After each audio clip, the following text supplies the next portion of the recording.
What's up, everybody? Welcome to On West Gray, the monthly podcast about all things local government in the city of Norman. I'm your host, Tiffany Verska, Chief Communications Officer for the city of Norman, and we thank you for being with us. Today, we are visited by Brendan McClendon, Recycling Program Coordinator for the City of Norman, and Chris Mattingly, Utilities Director for the City of Norman, and we're going to hear about all things recycling here in our community. There's some new changes on the horizon, and we're excited to share those changes with our listeners. So, gentlemen, welcome to the show. Thank you. Good to be here. Thanks for having us. Absolutely. So, Chris, let's start with you. I understand the city is taking over recycling operations. I think officially we started August 1 versus a third-party contractor. So can you walk us through how we came to that decision and what it will mean for our utilities customers? Yes. So our customers voted for curbside recycling back in May of 2007. And that vote allowed for $3 per household to have curbside recycling, which would collect it twice a month. And then we actually began the program in March of 2008. So we've been operating on that $3 per customer since 2008. And we got to fiscal year ending 23, and we paid a third-party contractor all these years to collect that for us and take care of it. And the price was up to $2.99 of the $3 per customer. So, and then FYE 24, we saw a 10% increase, and our rates got to $3.30 is what we were paying our third-party contractor, but yet we were only collecting $3. And so we all looked at our internal pricing and what we could possibly do. And Brett Scoville was our former solid waste manager. And he said, Chris, I think we could probably do this with our crews for about that $2.90 to $3 and stay within the $3 range. Mm-hmm. And as we looked at that and put our pencils to the paper, and we thought, I think we can do that. So instead of going out and asking for additional rate increase and continuing with a third-party contractor, we feel like we have the crews and the knowledge to be able to take this on ourselves and stay within that $3. So that's what we set out to do that. We went and hired we set up a new recycling supervisor position, and we hired 3 drivers dedicated for recycling, and then we bought 3 additional trucks to use as recycling. And if I could add on that, of course, we have the 3 trucks, but also as we're learning, we're having to learn through the process, and so it's taking a little bit more time. For example, last night, we didn't get back till about 8 o'clock. So what we may have to do and what we did yesterday was pull one of our trucks, and that's the good thing is we have side loaders that we can pull from. Now, again, they're going to be the green trucks, not the white trucks, but we put magnets on there to let people know that these are recycled trucks. They're not going to solid waste. They're going to recycle. So we do have avenues to help with the, days that go long. So. Gotcha. We just want to mention that. So if you do see a green truck, it's not trash, it's recycled. Yeah. Well, that's a good point. So as far as like what our utilities customers can expect here with this change, forward facing, there's really not too many changes. Might be a different colored truck, but as far as like what they can set out, the bin that they use, that blue car, I mean, none of that's changing, right? Exactly. We're going to try to make this very seamless. Mm-hmm. Yes. And yesterday, we're going to have a learning curve. The drivers are not used to these routes for recycling, so there will be some learning, and then we feel like we're going to get better and not be out till 8 o'clock going forward. So hopefully not. Yeah. No. Well, and so Brandon, welcome. I think this is your first time on the podcast with us, so we're so happy to have you. I know you recently came into this new position. So what inspired you to apply for it, and what have you been able to take away in the new role so far? Well, thank you for having me. This is my first time, so it's good to be here. But honestly, I've been a public servant for over 10 years. And when I saw this opportunity, I said, hey, what a great challenge. My background is, of course, in safety, but I also ran a distribution center in retail for automotive parts. Mm-hmm. And so I saw with the logistics, that's a good challenge to take. But not only that, but more importantly, is to make a difference. I think we all want to make a difference. We want to make things better than we found them. Okay, yes. And that's what I looked at as the overall scheme of things. For example, I have grandchildren that are very young, and I want them to understand that recycling is important. A lot of people put a lot of emphasis on money, and again, I know money is important. but it's not all about the money. It's also about better living. And we want to look at landfills, for example. If you think about it, 90% of the landfills, 90% of the recycling is not going to the landfills. We can do better, and we should do better. We should want to do better because, again, that's going to, in turn, help with our landfill space. If you've ever been out by Bryan on 59th, I remember as a kid, it was a small hill. Now it seems like a small mountain. So that's something that I want to change. But also, one of the reasons I came here, one of the big reasons, is because of the leadership. I believe in the leadership here, but also the team. I work with a great, many of ladies and gentlemen that make this all workable. And you're not just saying that because Chris is on the show. No, with us, right? I'm not trying to butter him up. I'm just kidding. No, I fully really agree with believe you. in him. I really do. And like I was talking to Chris this morning, when those guys came in, not just today, but the days before that I've been here at sanitation, these guys and ladies work tirelessly for the community. They take pride in what they do. And especially, for example, yesterday they were sending me pics of cans that might have things that we can talk about later that shouldn't be in the recycle bin. But we'll get to that here in just a minute. Absolutely. And I think that at some point we'll probably talk about the yard waste collection that we have, but I'll have to share with you guys. So today was our yard waste collection day.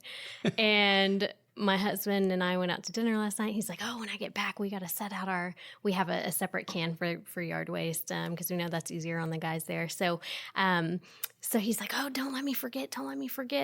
And he forgot. And so this morning we hear the truck come around as we're getting ready for work, and he runs out there in his PJs, and they're about 4 or 5 houses down, and he's like, hey, so sorry we forgot. And of course they turn right back around, happy to do it. I mean, you all have some amazing public servants that go above and beyond, and we get tagged in photos with them stopping and taking photos with the kids that love to see the trucks. And so I just appreciate you guys so much. But it was really funny. He was like, I don't know if they're going to turn around for me, but I'm going to run out there and see. Yeah. and I appreciate you saying that, because our crew, they take pride in that. And for example, if there's something that missed, they work with those customers. Also, the handicap, we go and pick those cans up, and we're glad to do it. So thank you for sharing that. Yeah, absolutely. So Chris, we are part urban and part rural here in Norman. So what does that mean for our utility services, specifically recycling?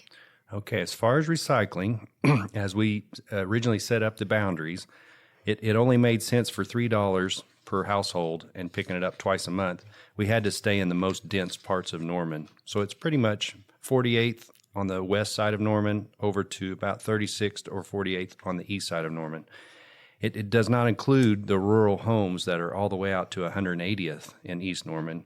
Just because when you take a truck, to make $3 work, you have to be able to pick up a can every so many feet, not every mile. It just doesn't make sense. So we've never been able to offer it out east at this price, but we're currently doing a cost of service study with Riftelis, and they're going to look at our solid waste and our recycling level of efforts and then what we're charging our customers. And we're going to try to actually look to see, if a neighborhood out on 72nd has 100% participation or say 90% participation, could we actually include them if we can take it on with our crews? And so we're gonna look into that and try to expand, because we do want to expand it for Norman. But at this current time, our boundaries are kind of the 48th on the west and 48th on the east. Understood. But for clarity, if folks do not have recycling, they're not paying that $3 That's right. charge, right? That's right. Okay. So that's the good thing. They're all paying about $14 a month for their solid waste services. And then folks in these boundaries on the internal part of the city are paying $17 per month. Gotcha. Okay. So excited for those plans to possibly expand after you get the study done, and working with our community members to hopefully get something like that done. So Brandon, $1 million question. Could you walk us through what type of items we accept for recycling curbside and at our drop-off centers, and where the recycling goes? I mean, is it really truly being diverted from the landfills? I know you mentioned that earlier, but there's a lot of rumors that fly around on the internet, so educate us. Absolutely, and there are a lot of rumors, but the main thing I ask is learn with us. I'm learning And I just ask that everyone learn with this. For example, we'll be putting stickers on the carts when we see, for example, the contaminated, we call them contaminated carts, where they, for example, yesterday, I'll just use yesterday's example, we had some that had, saw compost waste in it. For example, it had grass, trees, things like that. Also, a couple of them had plastic bags. That's a big thing. The reason why we can't accept plastic bags is what happens is when they go to Smurfit Kappa, that's where we take everything. When they start separating these out, these plastic bags get caught in the rollers, which in turn stops the process. They have to get these bags out of the rollers and then start it back up. And sometimes it can be a 2-hour delay, which causes everything else to back up. But again, that's one thing we want to educate our customers on, and as well, we're looking for that. So we always take our plastic bags right back to the store, and they're happy to take them. Absolutely. And another thing is the film. For example, a lot of people don't understand on the film. I wish we could take that, but that's one of the things that people throw away as well. For example, I'm just saying like your tissue that's in bulk, like you buy it, for example, Sam's. That wrap around that's something that can get caught, and a lot of people don't know that. Sure. I didn't know that before I came to recycling. Sure. So another thing that I learned, and I think Chris learned with me, for example, a pizza box, it's cardboard, right? But because of the grease on the bottom, wouldn't be able to take that. I didn't know that. But what you could do is rip off the top and then discard the bottom that's contaminated. Does that make sense? Yes, absolutely. We need clean recycling. Yeah. And it has to be bigger than a credit card. Chris shared that with me. Yeah. There's a lot to learn. Actually, Yes. I was driving around with Brandon yesterday also, and I saw someone had put clothes in their recycling container. And so I think one thing we're going to want to do is we're going to want to educate our customers and let them know we have places to take clothes. Some of our Goodwill drop-off centers would love to have that on hangers, and we need to put them in the right places so they do get reused or recycled. But that's not going to go as our recycle stream to our Smurfit group. Right. And if I could mention, this is one thing I've learned is for example, when you're shopping, look at items that have less packaging. We can all do that, and that's an easier process to cut down on the waste as far as the recyclables too. Again, recyclables are good, but if we can have less, that's better. Right. Absolutely. So what else do we accept? Because there's a couple things that we will accept, like at our drop-off centers, that might be a little bit different from curbside. Can you talk to us about that? Sure.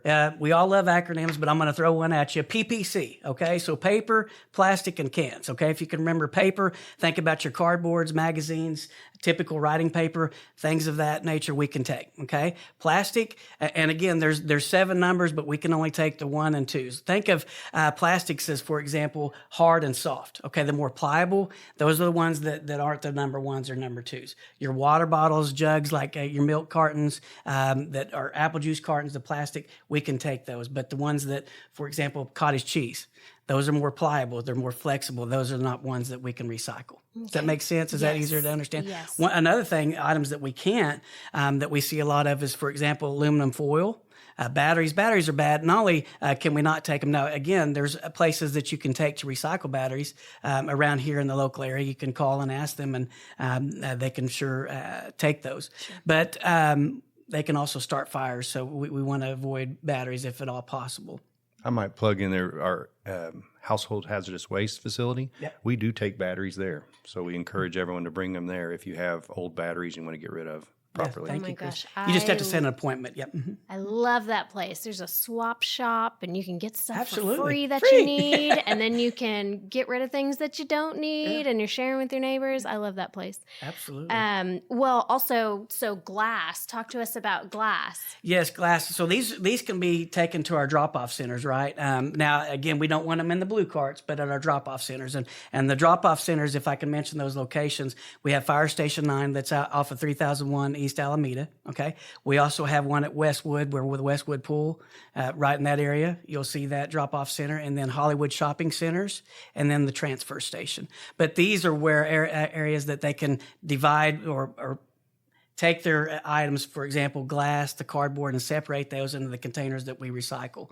Our glass is picked up usually about once to twice a month, depending on how much we receive off these drop-off centers. Okay. Yeah, but the good thing on the glass is we found a contractor or a company that was Yes. coming up and down I-35, and our town is right along I-35. So they're coming by and picking that up for free and taking it up to Kansas City and making fiberglass with it. So that keeps it. cool. I know that keeps it out of the landfill, and it's a good use of that product versus just putting it in the trash. We're not getting paid for it, so it's a net zero. But I think for folks' efforts, if you want to go take it to our drop centers, at least you know it's going to be reused and used as a good product. You can't put a cost on saving the environment, right? Absolutely. Right. Absolutely. Yeah. So I think you touched on this a little bit, Brandon, but are there sometimes contaminated loads, and how often does that happen? How do we know about those? So again, we just started this with our pickup on the residential, so we don't have that data, but eventually we'll have that, and maybe we can have another podcast where I can share better data. But I will say, if it's a contaminated load, for example, let's say we pick one up and it has a lot of trash, solid waste trash in it, that may be kicked out and taken to the landfill. I can't say that it won't happen, but most times than not, it will stay in the recycle center where it will be divided Okay. and sent out to areas for repurposing. So it takes us all to make sure that recycling Absolutely. is going where it needs to go, right? Myself included, absolutely. Okay. And I want one thing we're going to try to improve on that is we want to educate our customers and put it on our website and show kind of the cradle to grave of where these recycling products are actually ending up. And so we're excited to get all that information, and we're going to start sharing that more and more so people know my number one bottles are actually getting turned into a life jacket or some kind of a material that's being reused. And we want to put that out there so everyone knows the final products. Yes, I think you mentioned to me that there's a place here in Oklahoma where we bring certain items and they make rubberish. What was it? Yeah, it was our tires. So if you take your tires over to our transfer station, we have a bin where you can put your old tires. And we're taking that right now, or actually, I think they come and get them from us, a little company in Noble, which is shredding those up and making AstroTurf pellets or making mats, like entrance mats in front of buildings. So repurposing that material to some kind of a use, again, versus throwing it in the trash, put it in the dump. That's so awesome. And it's local. I mean, Yes. they're our neighbors just right here in the area. So for clarity, how often does recycling pickup occur for those who do have the curbside service? On the recycling. So if you go to the website, like Chris said, we have A and B week on the curbside service. So usually it's once every 2 weeks. Okay. On the same day as your trash. But now our drop-off centers are open 24/7. So we'd like to throw that out so you can always go there anytime you like. Yes. All right. So, Brandon, I've heard that overall recycling is actually pretty expensive. So we talked about the $3 on the utility bill for applicable customers. But a lot of times I've heard it'd be cheaper to just collect it all, not worry about any sorting, and just haul it off to a landfill. So can you speak further to why we do this and why it's just so important that folks recycle here in the community? Well, for example, city of Norman, we're the third largest city. Okay. But what I want to be is the best city for recycling. Yes, we can put dollars and cents to it and say it may cost where we may not make a profit or maybe come out even. But my goal is, again, to leave things better than we found it. And if we can leave a lesser carbon footprint and make things better, and not only that, but to stop that increase of our landfills getting larger. That's my ultimate goal. So I don't think you can put a price on that. But again, that's through education, myself included, and the community, and we all have to work together. So. Absolutely. I got to Norman about 3-ish years ago, and I'm so much more green. You guys are always in my head. I feel like Chris is on my shoulder all the time. But I have questions about how to responsibly dispose of this or that, and I talk to our staff all the time. I mean, there's so much knowledge here at the city, and they're so eager to help and inform folks about how they can get rid of this or that. And so I encourage anybody with questions to find us at normanok.gov, and we can answer all of those questions for them. So to that end, Chris, we should also share with listeners that in the spirit of responsible reuse and taking care of our environment, we also have the yard waste pickup that we talked about. So can you tell us about that? Yes, it's kind of in our recycling same type of mode, is that we pick up yard waste once a week from all of our customers. And that yard waste is taken to our compost facility where we grind it up. And that could be your sticks, your leaves, your grass. And they make rows out of this in like a mulch. And then they aerate and turn it and let it cure for like 60 to 90 days. And microbes break that down and turn the mulch into like a compost soil. So then it can be used on your gardens or in your yards. And so then we allow folks, our customers, if you'll come down with your bill, you're allowed to come get compost for free at our facility. So we have folks show up when they're in their cars with a bucket, and they scoop with their own shovels. We have a pile dedicated, and they can sit there and fill their buckets, and they take it back to their gardens and their yards. Or we have some customers that bring a pickup truck, and if you'll pay $10, right now is the price, our front end loader will stop what he's doing and come over and actually put a whole scoop in your pickup truck for $10, which is a very good price. That's awesome. That is so cool. And I've heard some really good experiences as far as, our gardeners and folks that are very much into their yard about how well that compost works. It's really high quality. Yes. Yeah. I might add one more part is our stormwater crew, Michelle Loudenbach and her folks, are doing a pilot study in the north part of Norman where we were seeing high phosphorus getting into our streams. And so they're doing a pilot study and encouraging some customers in that water basin to, instead of using fertilizers with phosphorus and nitrogen in it, to use compost on their yards. And we have monitoring data right now before they're starting this pilot. And then we're going to continue to monitor and see if we can lower the phosphorus that we're seeing in the creeks below their neighborhood, if we can get enough of them to participate and use compost instead of bags of fertilizer. Right, like a more natural remedy that still accomplishes what you Slower need. release. That way when it rains, it doesn't just let the phosphorus go right off into the creek. Awesome. Well, that's wonderful to hear. Well, thank you both for coming on today. I think we covered a lot. We could probably sit here and talk about this all day, though. So is there anything else that we should share with listeners? Yeah, if I could just add, just be patient. We're learning. Again, it's going to be learning on our end and on the customers as well. But we're working hard to meet the customers' expectations, and we gladly want to meet that expectation. So thank you for having me. Absolutely. And I think your team has a lot of support. We try to share the information online and on our social media outlets, and I think it's been largely positive and just cheerful. I think people are looking forward to this change. So thanks for all of the ways you guys serve us every day. Thank you. Yeah, thank you. Head over to normanok.gov to see the latest city events, happenings, and initiatives. Questions or commentary on West Gray can be sent into publicaffairs@normanok.gov. Shouts to our producer and editor, Mr. Bryce Holland of the City of Norman Communications Office. Until next time, stay engaged, stay informed, and always remember to cast your ballot. I'm Tiffany Verska. Thank you for joining us on West Gray.